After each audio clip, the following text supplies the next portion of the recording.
भूमी जिथे जन्मलेली, नमो आर्य भूमी जिथे वाढलेली, नमो धर्मभूमी जियेच्या कामी पडो देह माझा, सदा ती नमो मी, सदा ती नमो मी. सन्माननीय व्यासपीठ, गुरुजन वर्ग तसेच माझ्या विद्यार्थी मित्रांनो, सर्वांना नमस्कार. माझे नाव गौरवी गुणवंत खंडारे आहे. मी इयत्ता 11वीची विद्यार्थिनी आहे. कित्येक लढाया लढून, कित्येक बलिदान देऊन शेवटी हे स्वातंत्र्य आपल्या पदरी पडले. स्वातंत्र्य या शब्दाचा खरा अर्थ तोच व्यक्ती समजू शकेल ज्याने कधी पारतंत्र्य पाहिले असेल, जो कधी गुलामगिरीत राहिला असेल. आपण सर्वजण खूपच नशिबान आहोत की आपण या स्वतंत्र भारतात जन्म घेतला. मित्रांनो, भारत, हिंदुस्तान, इंडिया ही नावे जरी तोंडावर आली ना तरी असं रक्त सळसळायला लागतं.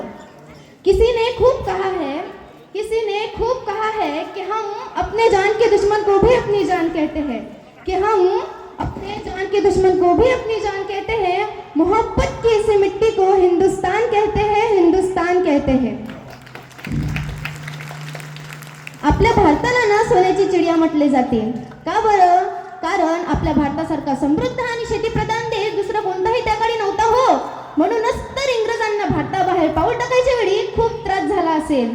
1857ला सुरू झालेला संग्राम, तो स्वतंत्र संग्राम 15 ऑगस्ट 1947ला शांत झाला. 26 जानेवारी 1950ला आपला भारत देश प्रजासत्ताक झाला. किती छान ना?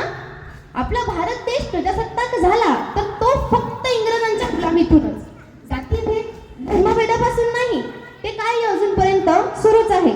डॉक्टर बाबासाहेब आंबेडकर, महात्मा ज्योतिबा फुले, शाहू, नेहरू, शास्त्री यासारखे अनेक नेत्यांनी समाज सुधारण्याचा खूपच प्रयत्न केला. परंतु आजही खंत वाटते की त्यांच्या कार्याला अजूनपर्यंत यश प्राप्त झाले नाही. पूर्वी ना इनामापेक्षा इमान हा शब्द भारतीयांसाठी खूपच महत्त्वाचा होता. पण आता भ्रष्टाचाराशी मैत्री करून इनामदारी विसरूनच गेलो आपण. भारतामधल्या या सूर्याला आता गुन्हेगारीचे ग्रहण लागले आहे. पण एक गोष्ट आहे, भारत स्वतंत्र आहे, सत्ता आपल्या हातात आहे, सत्ता भारतीयांच्या हातात आहे. पण असं का होतं? फक्त 52 सेकंदाचं राष्ट्रगान म्हटल्याने कुणी राष्ट्रभक्त होत नाही ना. 15 ऑगस्ट, 26 जानेवारी याला वंदे मातरम म्हटल्याने कुणी राष्ट्रभक्त होत नाही ना. राष्ट्रभक्त बनता येते तर ते राष्ट्र उभारणीच्या भावनेने, बंधुत्वाच्या भावनेने. राष्ट्रभक्त बनता येते तर ते कर्तव्यनिष्ठतेने. एकदा स्वतःला प्रश्न विचारा, काही गुण आपल्यामध्ये आहेत का? आणि जर आहेत तर का खरोखर आपण राष्ट्रभक्त आहोत का? एक ते जे सरहद्दीवर स्वतःच्या प्राण्याची पर्वा न करता देशाचे रक्षण करतात. एक ते राष्ट्रभक्त जे महामारीच्या वेळी कर्तव्यनिष्ठ राहतात. आणि एक ते राष्ट्रभक्त जे आपले जीवन उज्ज्वल बनवण्यासाठी कार्यरत असणारे असे ते शिक्षक. आपण कुठे कमी पडत आहोत? एकदा आपल्या व्यक्तित्वावरून नजर टाकायला काय जाते? खरं तर देशाचा देशभक्त म्हणून आपण स्टेटस तर लावतोच ना. तर जरा मनामधली देशभक्ती रुजवा.